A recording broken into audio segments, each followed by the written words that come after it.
Okay, welcome everybody to our CLE on self-care in the digital age. I want to specifically thank our speaker, Anissa Jordan from the ARDC, who answered my call for a last minute class because we had gotten so many requests from our members to have another opportunity to get mental health credits before the end of the bar year. And so I welcome Anissa, and we will begin now.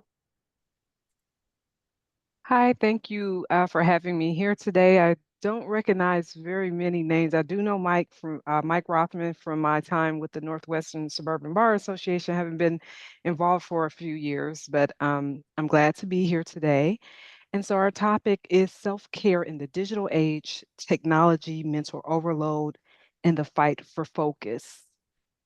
So let me just get here.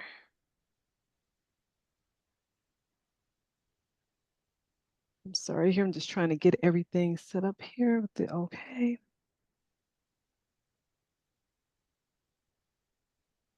Okay.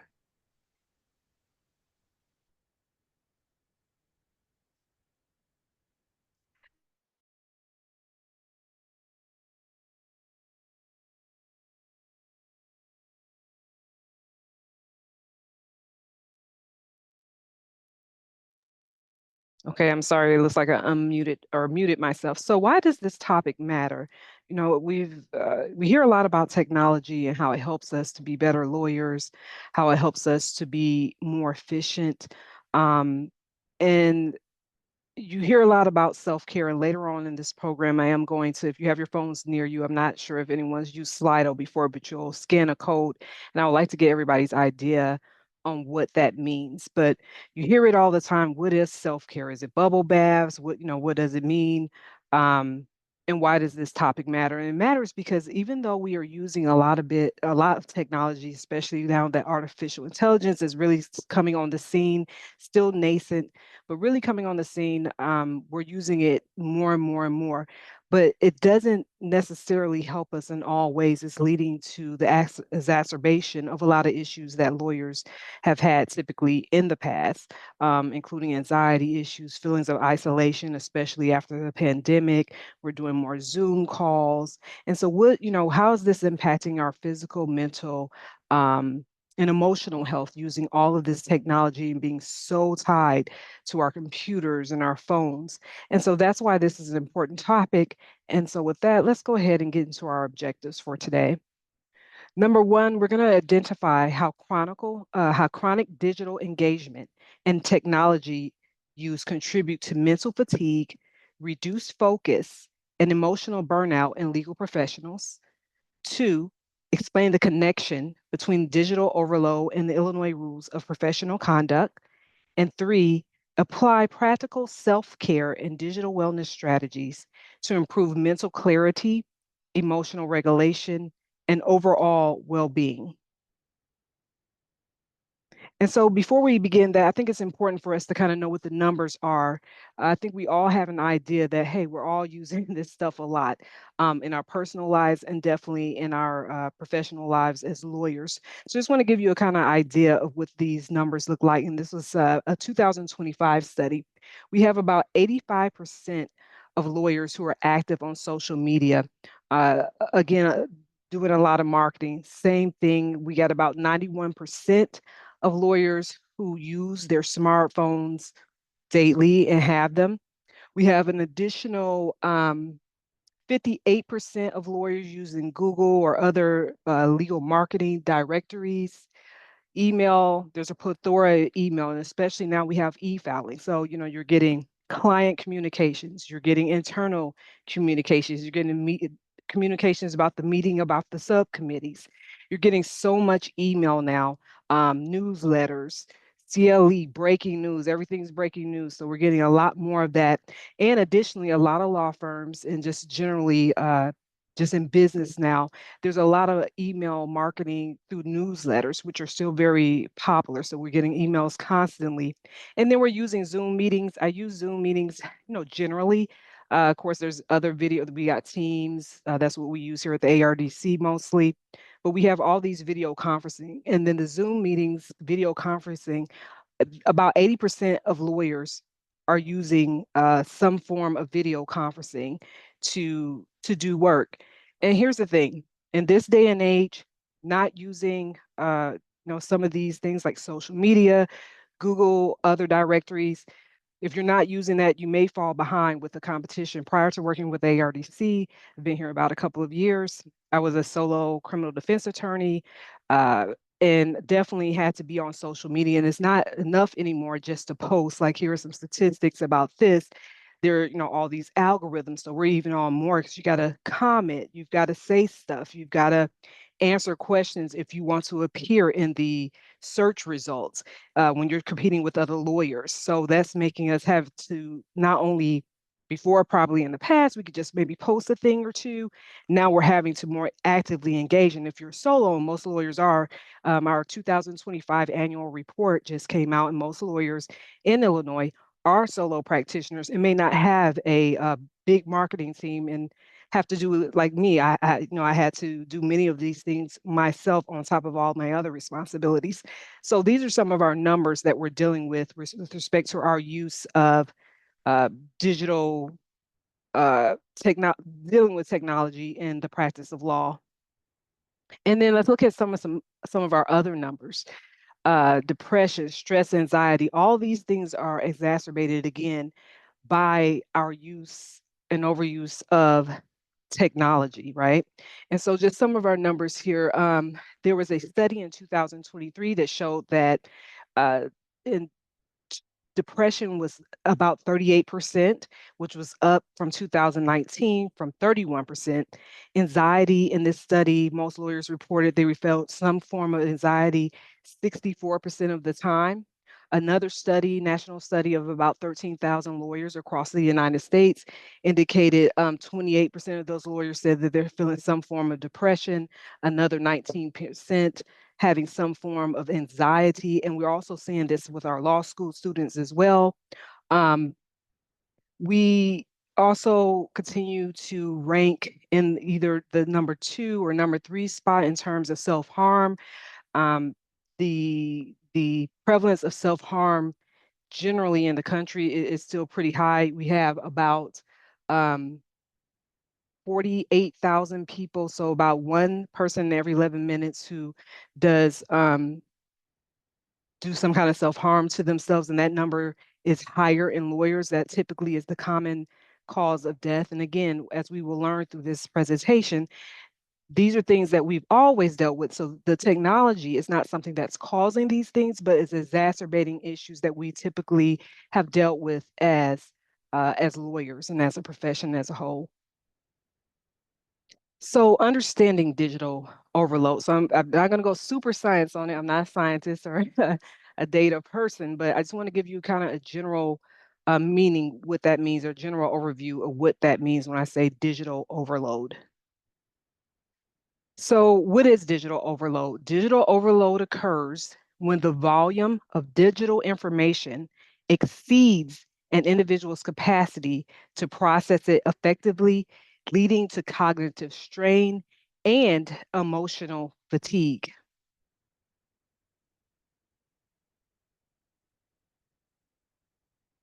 And that's due to hyperconnectivity, which essentially means the excessive use of communication and information technologies. We're super connected all the time. And a definition of cognitive fatigue is a state in which we are unable to focus intensely, reason properly, and even forget things. Gradually impacts not only what we do at work, but also our capacity to meaningfully connect with personal life. Um, a lot of the law students who came in through the or going through law school through the pandemic, studies have shown that they are having an especially difficult time with this because they a lot of times were just introduced to becoming a new lawyer over Zoom, right? And that's how they have learned to interact. So they're not going into courtrooms, they're not, or they don't have that experience to look at other lawyers to see what they're doing. So that causes additional stress now that they are, we're kind of having a return to the office. More courtrooms are requiring lawyers to come in, maybe not do everything via Zoom. And so that's causing some issues. And another thing I asked you to think about is, our ethical obligations, the type of work that we do as lawyers, and we all do something a little different. Some of us do contracts, some do criminal defense, prosecution, trust, wills, whatever it is. The fact that this is this cognitive fatigue that we are experiencing is an issue for our ability to remember and focus on things is extremely important, because that's what we do as lawyers. That's what they pay us to do, is to be able to look at the details and to really be dialed in.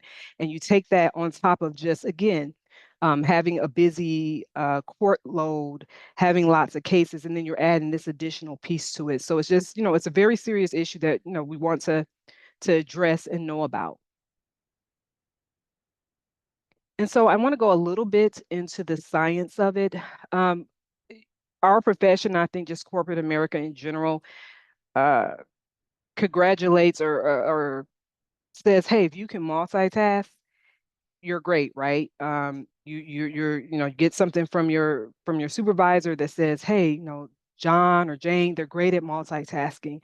If you go into a job interview, that you'll probably have some kind of answer to that, right? That I'm a great multitasker. And if we're doing simple things, sure, that's typically not a problem if you're folding laundry and watching TV.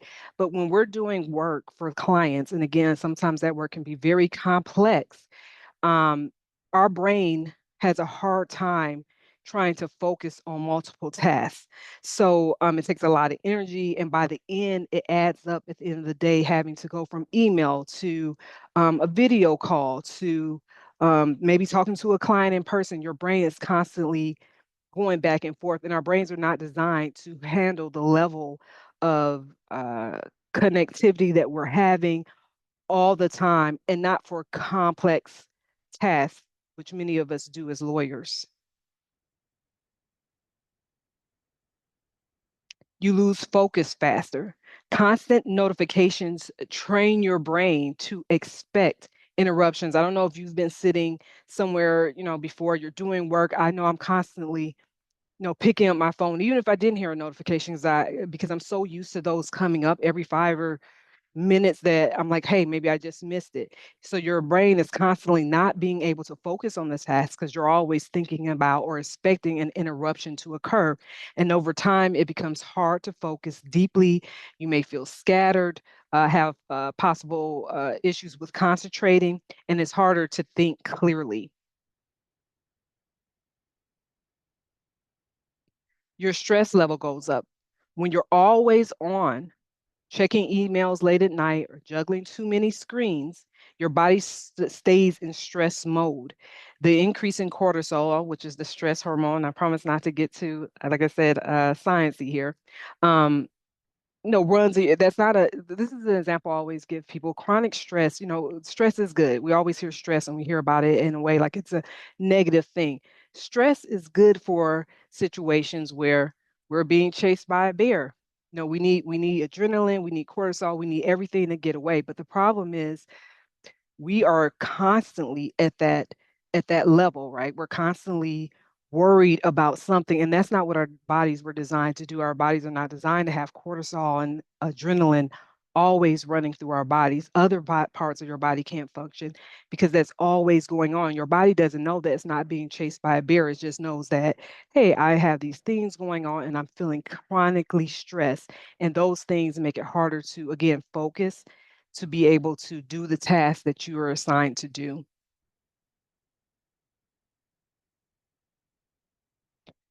Your emotions take over. Digital overload wears down the part of your brain that helps with self-control and good judgment. That's why you might feel more reactive, anxious, or impatient, especially when dealing with clients or complex decisions. Um, your sleep gets worse. Using screens late at night, especially phones, disrupt your natural chemicals your body uses to fall asleep. So now I know there's on the market a lot of blue light blocking glasses. I know a couple of my colleagues here have them. Uh, that light is breaking you up. So even if it's earlier in the day, you say, hey, I have a few hours between, my time in the office and when I'm going home. Why am I still having these issues? It's because you're constantly disrupting that flow. We're staying in more. We're not going out because a lot of us are still at home. So you're not going out in the sun, which helps to kind of regulate your system. And you're just constantly in front of some kind of blue light, whether it's the blue light of your phone, the blue light of your computer, the blue light of being on Zoom meetings day in and day out. Um, and if you have poor sleep, that's going to make it hard for you to focus. You're going to have a hard time making decisions and even managing your tone with clients. Digital overload and anxiety, constant digital engagement has a direct relationship with increasing levels of anxiety and stress. A major chunk of this is notification anxiety, which I talked about before, where the fear of losing updates, news, or messages keep stress driving up very high. Every ping also causes the user to realize they have to be constantly connected, creating continuous mental hypervigilance. Over time, these continuous states of alertness cultivate unease and nervousness, even when the devices are not in operation. Even with this, we have an increase of which is good. We have more people being able to access CLEs, but it's a different kind of anxiety because you can't really see the people's face. You're trying to look at multiple screens, and that can cause anxiety and stress. And if you're doing that all the time, that's going to lead to issues that going to put us potentially into a situation where we may violate some Illinois rules or professional conduct, or definitely not be making best practice decisions that align with those. And so that's where we're going to go to next. Before I start, I just want to make sure there's not any questions. The way I have this set up, I actually can't see the chat, so I'm not sure if there's any questions. Okay, it looks like we're good. I think there was, Okay. but not a question. Okay. So I'm going to go into the Illinois Rules of Professional Conduct. Of course, the Illinois Rules of Professional Conduct. I may just say the rules, so I don't have to keep saying Illinois Rules of Professional Conduct. Don't specifically address digital burnout, but Rule 1.1 does in the comments talk about technology. But let's just review that. Rule 1.1: a lawyer should provide competent representation to a client. Competent representation includes the legal knowledge and skill and the thoroughness and preparation reasonably necessary for the representation. And I think it's maintaining competence. I think that's comment 8. Not sure, but that I'm sure you're familiar with it. It talks about how we have to also keep up with technology and advances in technology to maintain our competence. So it's a double-edged sword. On one hand, we do have to keep up with it. We're getting to a point. I give a lot of discussions on artificial intelligence to lawyers, and sometimes lawyers say, "I'm not going to use it." I'm not going to. The thing is, we're getting to a point where you're probably using it already. If you use any kind of Copilot, it's getting built in. If you've done a Google search, even if you're not trying to do it, the first answers you get now are AI generated answers, right? And so when you go back and look at some of the things that I talked about earlier about losing focus and about the ability to forget, you may be running into a Rule 1.1 competence issue because, again, you're dealing with cognitive fatigue or just always being on. And so that's one way that Rule 1.1 is implicated. An example is being constantly updated by legal news. I know I personally receive I would say anywhere from 10 to maybe 15 to 25 emails a day from various news sources. I'm getting mail from Chicago Daily Law Bulletin, sometimes multiple times, ABA, Bloomberg Law. The intent is to keep up to date with what's going on, but this can lead to lawyers just ignoring it or information overload. And if you're ignoring, breaking new cases and new laws that are coming out, then are you still being competent? And so it's a fine line. So an example will be a burned out lawyer misses a key legal update or misunderstands a case due to a cognitive fatigue or over reliance on artificial intelligence. That's another way artificial intelligence is coming in. It's giving, these case summaries. And this is not an artificial intelligence discussion, so I won't go into, some of the pitfalls of that, but those can be good, but it is generated by artificial intelligence. So it's something that can definitely help you. You want to maybe kind of definitely do some checking on it, maybe look at some other sources that are not AI generated, go to the source. But the point is, you're in this, again, constant tension of you want to remain competent, you want to know what's going on in your industry, but just the constant emails and the constant communications about every single thing, everything's breaking news can start to wear on you. And then we go in, as we go later on in this presentation, I'll give some suggestions on how to deal with that. Rule 1.3, a lawyer should act with reasonable diligence and promptness in representing a client. Well, if you're getting 15, 25, 35, 45, 50 emails a day and you start to kind of move back just because it's overwhelming, you may run into a diligence issue. A lawyer or a client or opposing counsel is contacting you, and maybe you've got 25 emails and you try to look over them and you're missing things. So, for example, a lawyer ignores or delays responding to a time-sensitive emails or fails to file documents because they're overwhelmed by the digital backlog or email fatigue. Try to go on vacation or even a conference. I was at the ABA Center for Professional Responsibility last week, their annual conference. And when I came back, I had tons of email, even though I did check my email a couple of times while I was there. So and things can get missed. So I just wanted to make sure, again, when we look at some of these strategies, that you may want to put some of those in place because it could become a Rule 1.3 diligence issue. And then Rule 1.4, communication. A lawyer shall promptly inform the client of any decision or circumstance with respect to which the client's informed consent, as defined by Rule 1.e, is required by these rules, and reasonably consult with the client about the means by which the client's objectives are to be accomplished, keep them reasonably informed, promptly comply with reasonable requests for information, and consult with the client about any relevant information on the lawyer's conduct when the lawyer knows that the client expects something that the lawyer can't do due to ethical obligations. And so let's say, a lawyer ignores or delays responding again to time-sensitive emails or fails to file documents because they're overwhelmed by the digital backlog or email fatigue. Example, due to digital burnout, a lawyer becomes inconsistent in returning client calls or overlooks urgent messages, leaving clients feeling ignored or uninformed. Again, our annual report just came out here recently. I think we released it in April. One of our top complaints every year is neglect. Is usually, I think, our third of the top 5 complaints that we get is neglect. So it is an issue. We have about 96,000 lawyers, and we don't get a whole lot of complaints on our lawyers, but when we do, neglect continues to be in the top 5. So this is very important, once again, showing how this digital overload, this constant communication, hyperconnectivity can impact us with respect to Rule 1.4. Big one, Rule 1.6, confidentiality. A lawyer shall not reveal information relating to the representation of a client unless the client gives informed consent.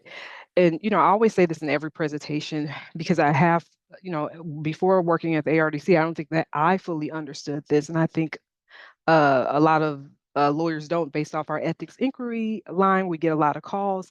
Rule 1.6 is much broader than attorney-client privilege. Rule 1.6 literally means unless you have informed consent or any of the other exceptions apply, you can't relay any of the information about the representation. Sometimes we'll get people like, well, it's in the news, you cannot relay any information. So how does this come in, or how may this be impacted with the digital burnout, or with, using so much, is that while multitasking on multiple devices, like I said, I have three screens. I have this screen, so if it seems like my eyes are everywhere because I have multiple screens here that I'm looking at, but there's 3 screens. So you're working like on your phone, responding to the messages. You're in a Zoom meeting. Your partner, John's over here talking to you. And in the period of that, maybe like you're having the Zoom call about, Sally's case. And because you're, trying to focus on that, you're writing an email to another client, and you start to put Sally's information in it because you're multitasking. You're doing a lot. So, the example is while, multitasking on multiple devices, a lawyer accidentally sends a confidential email to the wrong recipient or leaves a Zoom session open, exposing sensitive information. A lot of times things are happening in chats. So these are, real um, consequences of things that can happen when we are multitasking and, again, just being so connected all the time.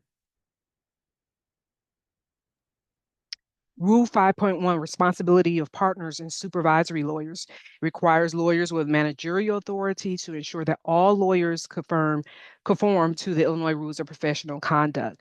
Example, a law firm fails to implement digital wellness policies or tech usage guidelines, contributing to associate burnout and ethical mishaps.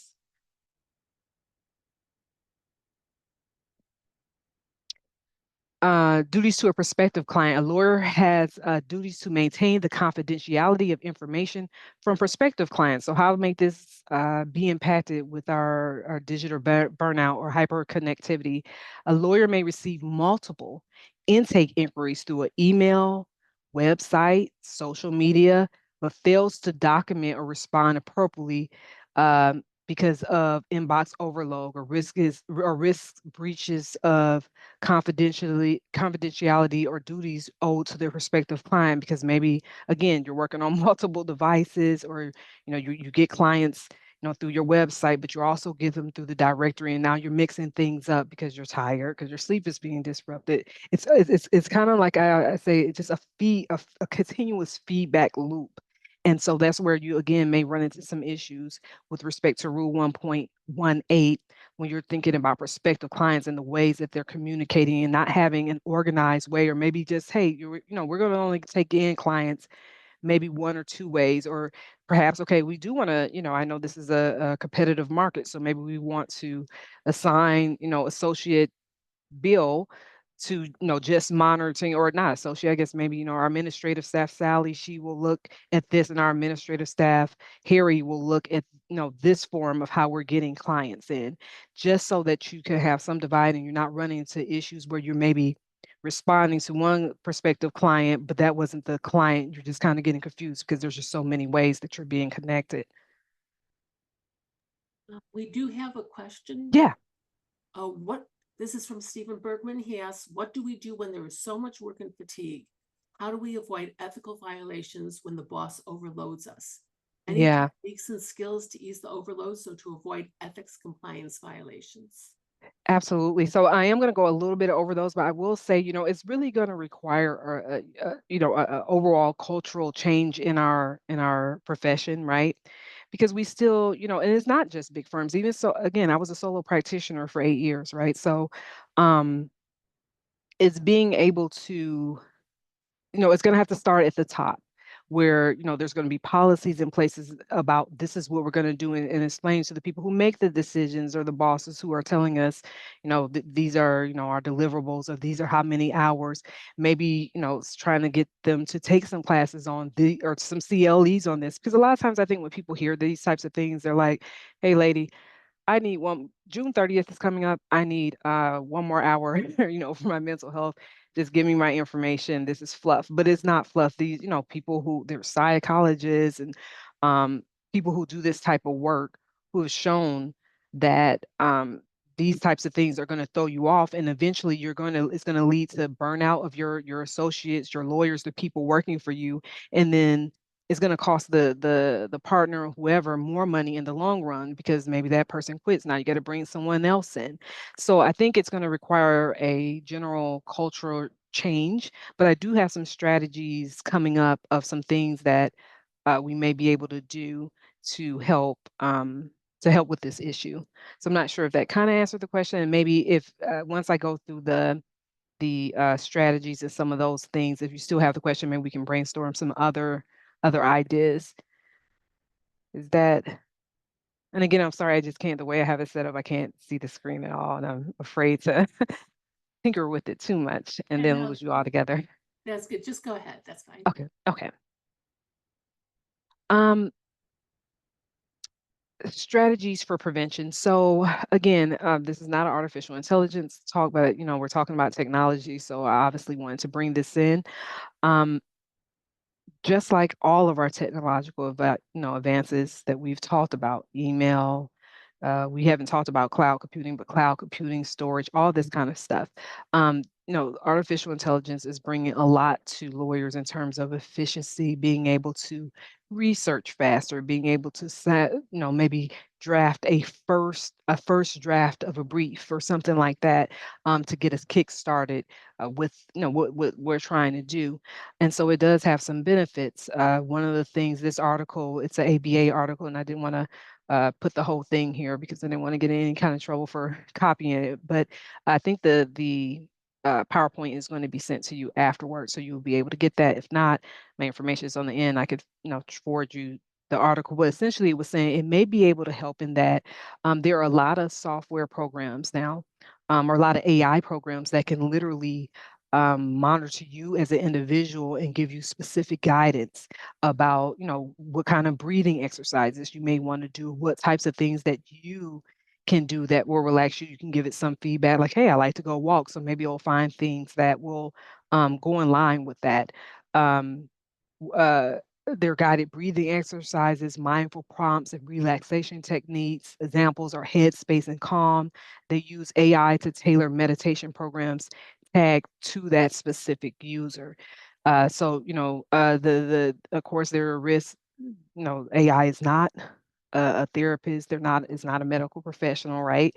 So you do want to be careful with that. I would say, if you have what you think are more serious issues, you would definitely likely want to go to, go over to lab or go over to some one that you trust to deal with those issues. But if you're talking about the day to day, just I need some methods to try to kind of calm down or try to get through my day. These may be options you can use.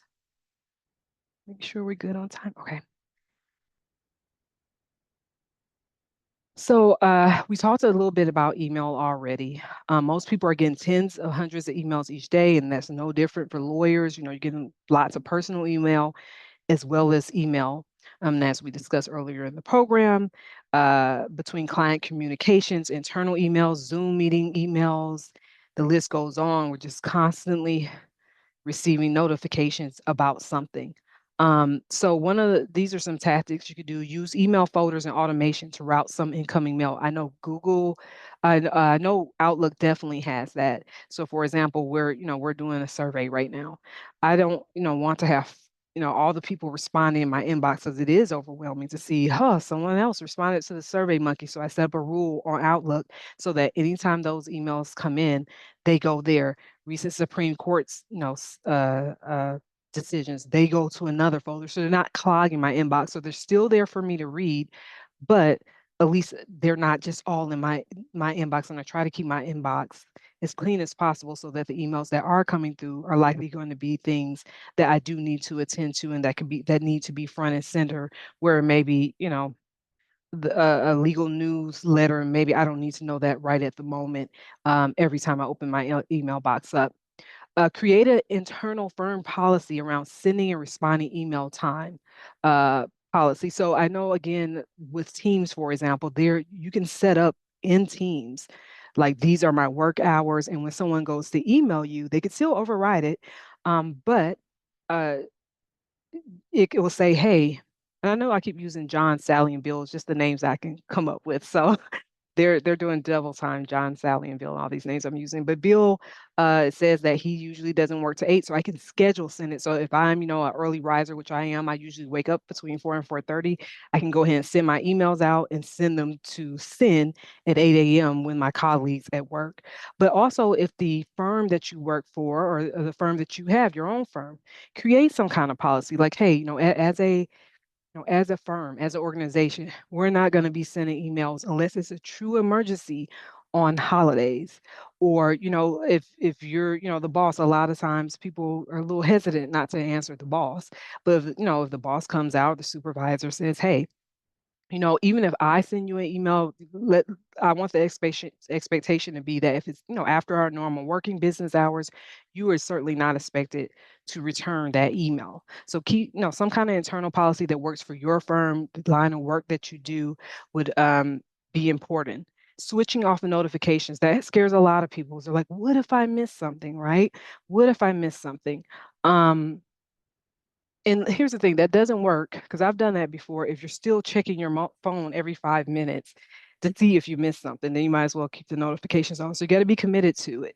But one of the ways you could possibly deal with that is set up a batch time. So, okay, I'm going to check emails from 10 to 10:30.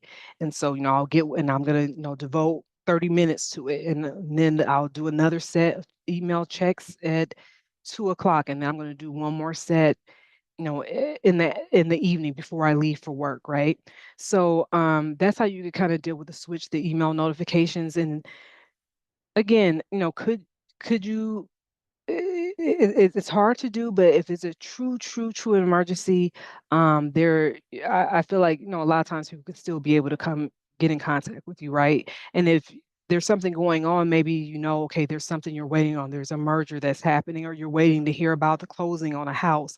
So maybe on this particular day, maybe you don't switch off notifications because you're expecting something. But if you could do that, generally, if you set up 2 or 3 times a day where you're going to, dedicate to email, you're probably going to capture everything that needs to be captured. Um, this is a big one. Establish an email protocol with your clients at intake or through a welcome letter. So that I was really big on that. When I had my firm, I literally had a whole section about communication and when, this is, when I'm going to be available generally. This is the preferred way of communication. This is how, I'm usually going to respond. If it's this kind of issue, if it's when's my court date, yeah, that's going to go at the bottom of the list because number one, I probably already told you your court date. In my welcome letter, I would tell clients, hey, if you ever need to know your court date because you forgot it, this is where you go. And I would put in the link to the circuit clerk's office and what you needed to do. And so just giving them some kind of information about when calls are going to be called or returned or when emails may be returned. Also having something in there, for example, I had a different policy. If I'm on trial with someone, then that case is going to take priority at the moment. So it may not be the usual 48 hours. It may take me longer. So just kind of setting those client expectations from the beginning about communication, again, either in your engagement letter or in a subsequent welcome letter after an engagement saying this is kind of how things are going to progress in the firm would go a long way with respect to that. And then only reply to email at your desk in your working space. So if you're replying to email, in your bedroom while you're at the kids' school, then you're always feeling again that anxiety everywhere you go. Where is there a break? So you may want to make it a practice that, hey, when I do answer emails, even if I am at home, if I decide that, I do want to answer emails at home, I'm going to go sit at my desk to answer them because I don't want my mind to subconsciously become associated, my, bed to be associated with email. Email brings me anxiety. I don't want to be feeling anxiety or stress while I'm in my bed where I'm supposed to be trying to go to sleep. So those are some of the things that you could possibly look at with respect, with respect to that. Let's look at my time here. Okay. Zoom fatigue. And I say Zoom generally because obviously Zoom, you have Teams, you have a lot of different meeting conference meeting things. So I'm using Zoom generally. But as we talked about earlier, about 80% of lawyers are using Zoom or some other video conferencing apparatus to have their meetings or client meetings or meetings with one another, internal meetings. Constantly looking at yourself can be distracting for a lot of people because then maybe you're you're not paying attention. You're like, oh, why did I wear that? The light's not right. So that you're missing out on potentially information that is important because you're sitting there, stressing about how you look, or you're in a situation where you're looking at your colleagues and what they have going on. Oh, what's that on their wall? And you're on a whole different page. You're no longer even listening. So stay focused on the meeting. No multitasking. I know a lot of lawyers will be on a meeting, especially if they're not speaking, and they're also like, okay, this is a great time for me also to be doing email. You want to go ahead and, again, because I said earlier, your brain has a hard time multitasking. So you want to, if you're in that Zoom meeting, be focused on the Zoom meeting. Reduce the window size and external keyboard. That's, typically when you're in a meeting with a whole group in person, you're not just looking at your, fellow meeting mates like right in their face. You're kind of looking around the room, or at least looking to the person that's speaking with the gallery view. You're seeing everything. So not only is your mind trying to decipher what is being said, but you're also trying to look at everybody. You're reading body language, all this stuff all at once because it's just all up there. So reducing the window size, using an external keyboard would also help because then maybe you can move around a little bit, right? Hide yourself view. That goes to what I was saying about, being able to always see yourself.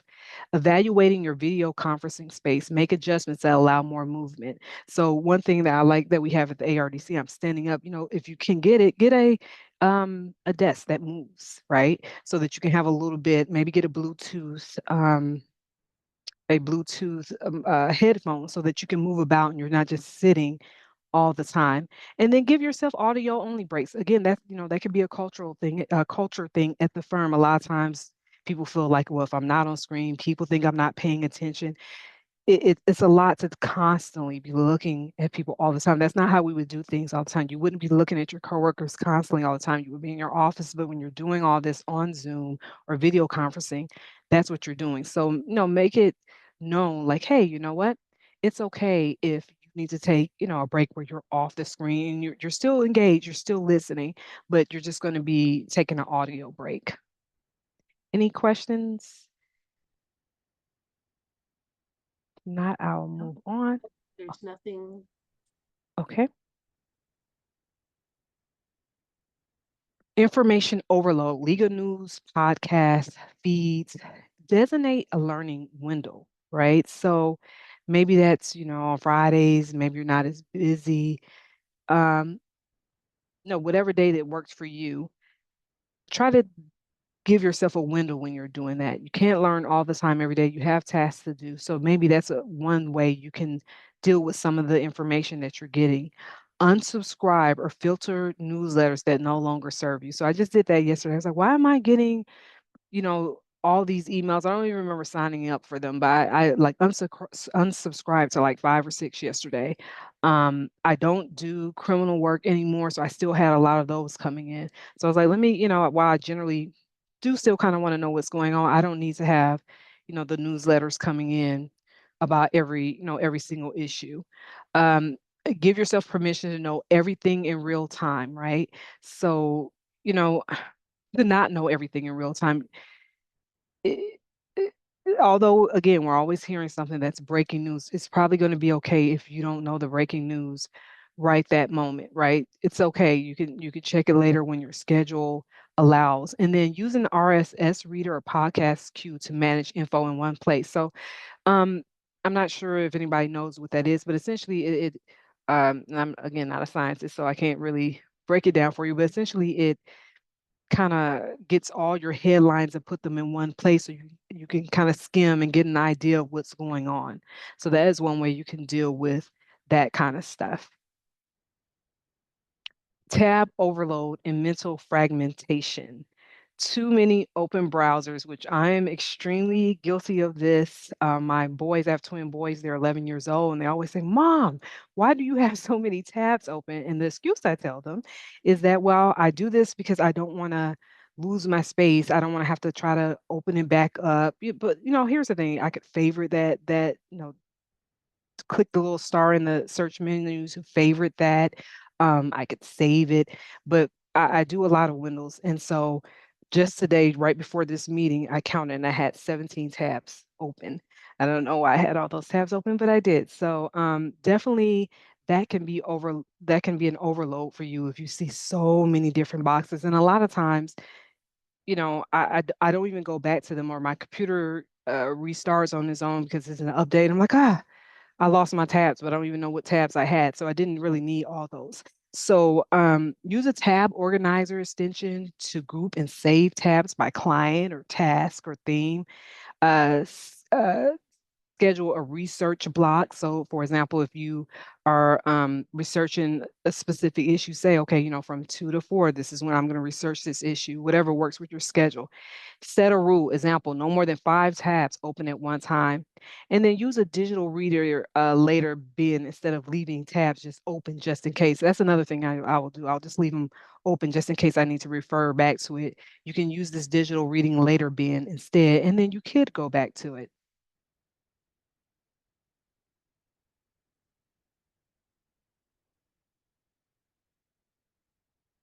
Notification overload and focus disruption.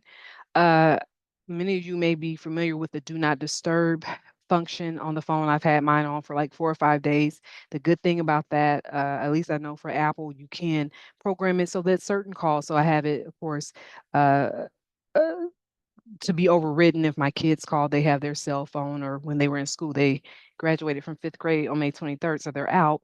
But if the school called, that could override it. But using that do not disturb function can really help you. You'll still get the messages, but it won't interrupt you when you're in the middle of doing something. Turn off any non-essential notifications on the laptop, phone, and smartwatch. I know a lot of people have smartwatches. That's another one. We're even sleep contacted. If you're not about to do any kind of meditation right now, or trying to think of what other things, like you don't need to know the up-to-date weather. You're not traveling. You're just going to be in your office. You don't need to necessarily have that notification on. So, take some time to look through, okay, what am I getting notifications about? Could I turn some of these off to lessen the load of notifications and leaving it so that only the most important notifications are coming through? Use focus modes on iOS or Android to create personalized work and rest profiles, right? So there's the Focus app. I've used that before, where I say, okay, from this time to this time, I don't want any interruptions. I'm just going to be focused on the task at hand, and it will block everything for you. And then batch check messages only at designated times, which we talked a little bit about earlier. So I'm going to give you a moment, if you can get your phones out and scan that QR code. It should be able to pull up a screen once you do that. And I just want to kind of get people's idea of, what does self-care mean? What does it mean to practice self-care? So I'm going to give everyone like a minute or two. Again, you should just be able to take your phone camera, open your camera screen, point it towards that, and then you should be able to access the form to answer.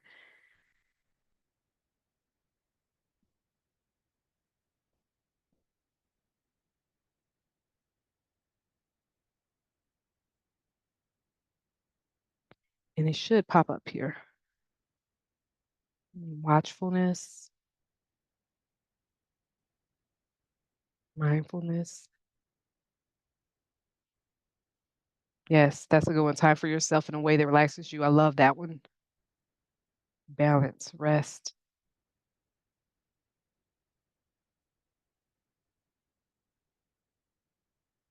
And while people are still coming through, um, these are all good answers.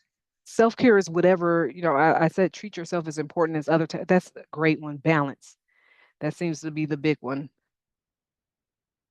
Taking care of yourself, taking time away from work obligations and focus on myself for a minute. Exactly. We know what it is, right? Generally, I feel like self-care has become a little bit of a buzzword and commercialized, and like, okay, maybe I don't like bubble baths, which I personally don't. I don't. And I personally, believe it or not, I don't like massages. That wouldn't be very relaxing to me at all. So definitely finding things that will be self-care for you, right? Not what, the commercials say will be good things for self-care. Walking through a garden, I don't like bees. So I don't know that going to botanical gardens. I like to look at the flowers, but I would be concerned about the bees. That wouldn't be very relaxing. So definitely, these are some good answers. So let me go here. So, the what is self-care is the ability of individuals, families, and communities to promote health, prevent disease, maintain health, and cope with illness and disability with or without the support of a healthcare provider. Um, and this initially came up in the health community, right? So it's kind of it's still, we still kind of use it like that, but it's more about what can we do as individuals without the help of a medical professional on our own to take care of ourselves, our community, and our families. And so when we go into that, I'm going to actually talk about self-care with respect to individual techniques of things you could do, and then also from a community standpoint. And by community, I mean lawyer community. Okay, we're still good on time. I'm always scared that I'm not gonna that I'm not gonna get done or not have enough information. I always end up like, oh, I'm running against the clock. So let me get started here. So here's some self-care individual techniques that you may want to employ. Micro moments of mindfulness. They help reduce cortisol, reset the nervous system, and sharpen attention. Try this, for example, before opening your inbox or joining a Zoom call. Take 3 to 5 deep breaths or do a 1 minute body scan where you just kind of really be in the moment, get ready, and now you're ready to go. And again, I know that sounds like but it really does help just to calm your body down and say, "Hey, I'm not being chased by a bear. It's a Zoom meeting. Like it's okay." I'm not saying no, it may not be stressful and not be scary, but letting your body know, like, "Hey, it's okay. We don't need to take it to level 10. We're going to be safe at the end of the Zoom meeting, right?" Digital boundaries with intention reduces decision fatigue and gives the brain time to recover. Create a tech shutdown ritual at the end of your workday. So you may want to say, okay, after 5 p.m., I'm going to put this app blocker on so I don't get any notifications from this app block. Or, starting at 8 p.m., that's it. I'm taking the phone out of the room. This is what I'm doing. We're done with tech. I know with my household, that's what we usually do. Like at 8 o'clock, okay, that's it. We're done. Everybody's off digital. So setting some kind of digital boundary that works for you. Visual schedule blocking. It protects your energy and reduces cognitive switching, meaning that you're not going from task to task. Get a calendar and say, okay, for example, I'm going to work for 90 minutes and then I'm going to have blocks of 10 minutes at least twice a day for a total break where I'm not looking at anything. I'm just relaxing. You can color code that and it can help you. Seeing the images of the colors can help you better kind of visualize your day. So maybe you have, okay, red, for when you're doing work, it's draining, it's something that you're having to really put in, but purple is a relaxing time. And so being able to see that, okay, I have a lot of red in this calendar. Maybe I need to put in some more purple times that represent relaxation. Move your body, move your mind. This works because it increases dopamine, which we know is the feel good hormone in our body, and enhances cognitive flexibility. Suggested habits: schedule movement breaks between minutes, pair with calming music. Again, you don't have to take a 5 mile walk. Just, sometimes during the day we have a rooftop. I'll work and I'll just go up to the rooftop for a minute and just look at the boats for 5 minutes and come back down. And I feel more revived because I've gotten some sunlight. I've gotten the chance to look at the water, look at the boats that I'm not on, but but it's something that helps me. And then sensory anchors. Create a sensory anchor. Sensory regulation soothes the nervous system. So a thing you might want to try, keep a calming essential oil at your desk, like lavender or citrus, or play lo-fi music, or get like a crystal or something that you could just kind of rub to kind of detach. And then some self-care community techniques, because we are a community and we got to make sure that we're looking out for one another, right? So here's some techniques that we can use as a community to make sure that we're practicing self-care.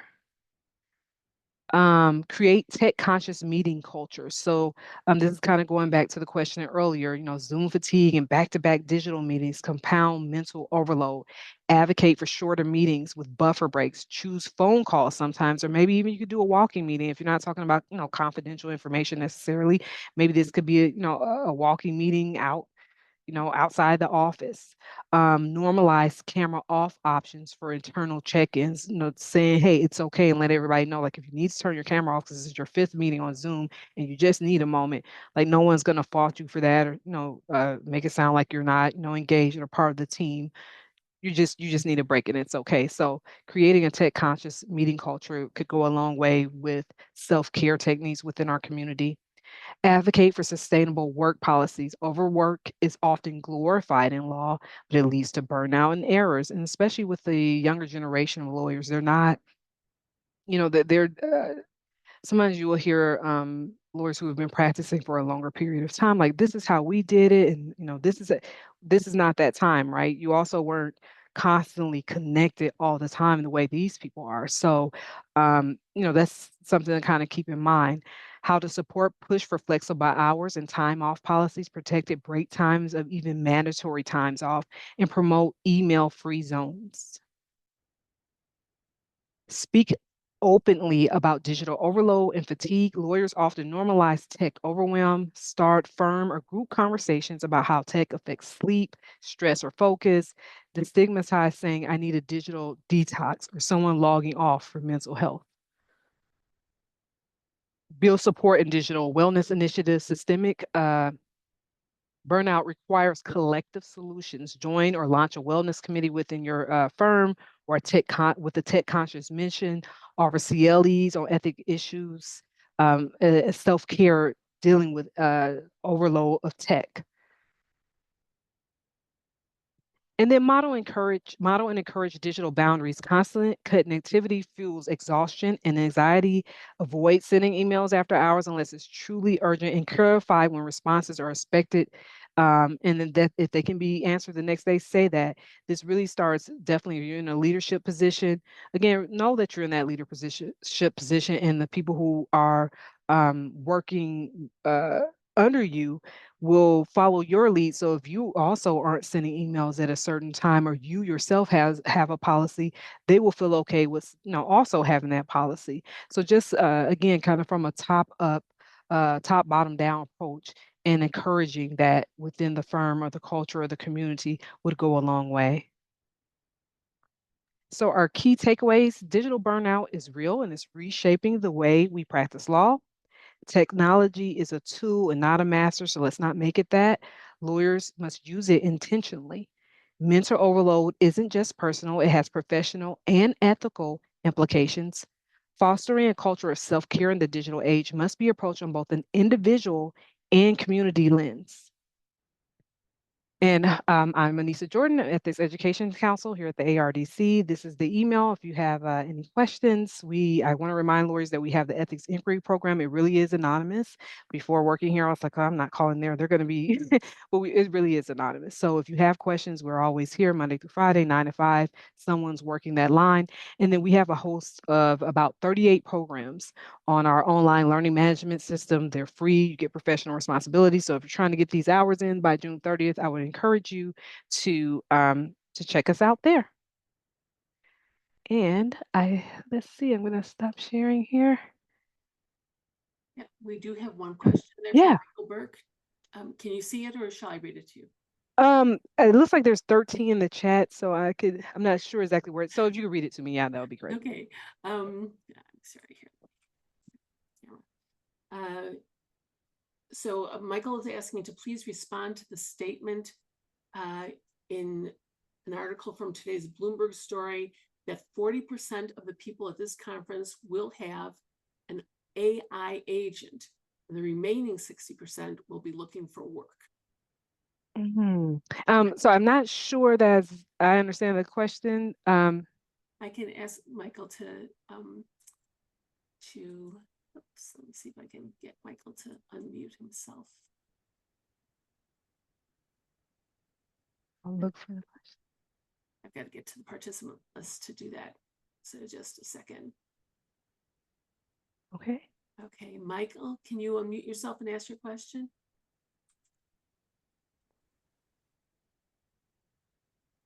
I can look. I'm trying to look here to see if I see it. Maybe reading it myself will. Okay.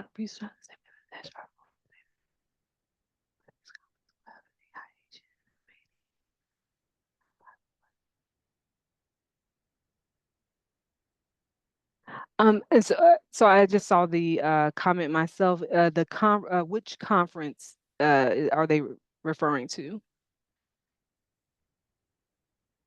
And Michael, are you able to unmute yourself?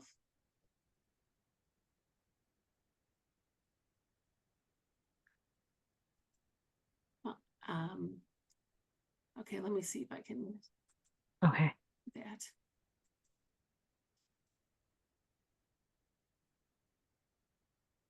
Okay, Michael, try now. Yeah, okay, that's it. Yeah, this was from a conference for people, investment bankers, anchors. This is sort of a, these people are hyper, pretty hyper, but we do have them and have people like this as our clients. And there is a segment of the bar that provides legal services to people in this business where those are the expectations that the clients are working under, and it rubs off on their lawyers. Mhm. Mhm. Yeah, so I This think is kind of a, but I am sure that there are managing partners at large law firms that have similar attitudes. yeah. So Mike, I just want to make sure I understand. So are you asking like how do we deal with clients who are or managing Or, partners who are, oh, I'm sorry, I don't want to interrupt you. I think we may be operating uh, a little bit behind. yeah, about this expectation about artificial intelligence is going to take over our jobs. Okay. I thought that's what you maybe were asking. So I get that, like I said, I talk a lot. Most of the requests that come in for me, it's about artificial intelligence. So I know a lot about that. And that's a question I get a lot. And obviously, I don't know. I mean, I'm just dealing with this as much, as everyone else. I do think that it's definitely going to change the way we practice for sure. It's going to have an impact on the billable hour. This is not coming from the Supreme Court or the ARDC. Just I personally think just because it's able to do things at a much faster pace, we're going to see some differences in um, the way we do things. Um, there's still a human component, at least as of now, right? That AI cannot, it just can't implicate, and it still gets a lot of things wrong. So I'll give you an example from my personal life, not my work life. So we don't use it here, but I use it a lot in my personal life. And so I don't know anything about the Corporate Transparency Act. I was a prosecutor for 6 years and then criminal defense for 8 years, and now I'm ethics education counsel. But for whatever reason, probably maybe because I was speaking somewhere, I picked up this knowledge about the Corporate Transparency Act. And so I recently created a business and I already knew the answer, but I just wanted to see what Chat GPT said. So I was like, hey, I just created this business. Do I need to submit this form, according to the Corporate Transparency Act? And it said, yes, Anissa, you do have to do it within, you know, whatever number of days it was. But I knew the days had shortened. So I was like, is that correct? I thought it was this. It was like, you're right, Anissa. Actually, it did change. And it's this. But then I also knew there had been a third change is that domestically created LLCs no longer had to do it at all. So then I was like, well, is that correct? I was like, 'cause I thought actually domestic companies didn't actually have to do that. And it was like, oh, you're correct, Anissa, you're right. Since this company has been created here in Illinois, which is in a domestically foreign business, you don't have to do it at all. So, it's still, I don't know where it's going to go. So I can't speak for it, for all this time, but I think we're still a while yet from that, where I think lawyers do need to be careful where I go into have these discussions where people say they're not going to use it. Well, then you probably are, because if you're still, you know, um, charging, I don't know, 350 for an hour and it takes you 6 hours, and this person who's using artificial intelligence to help them, it takes them two. Well, then, you're not knowing about it and knowing how to use it may cause an issue with it, or not at least being knowledgeable about it. And I think we will get to a point. I don't know when that point will be. The example I always like to give is, you know, could you write that motion on your typewriter if you still have it? Sure. And you could charge the hourly rate. I think your rate is going to be seen as unreasonable because we have word processing now in Word. So what point, will we get to the point with respect to artificial intelligence with if you don't use it, then you're running into an issue. But I personally don't believe it will take all our jobs or anything. I do think it has a way to go because it's still learning. Um, but I don't, you hear all kind of conspiracy theories about where it's going. But another example, I was talking to the public defender's office in DuPage, and I said, I think that artificial intelligence can give you a great argument, like that, points to the points, but it hasn't lived. So it cannot talk to a jury like how a person could talk to a jury about love, and loss and what that means to a family. So that's just my take on it. But it is going pretty fast. I mean, even with my personal use, I'm surprised it's learning. So it's amazing. I hope that answers your question. Yeah. Okay. Thank you so much. Thank you Nina? very much. This was a great presentation. Good. Thank you very much for answering my desperate call to present it. And we are going to, I just want to launch the poll and ask people to please respond to that.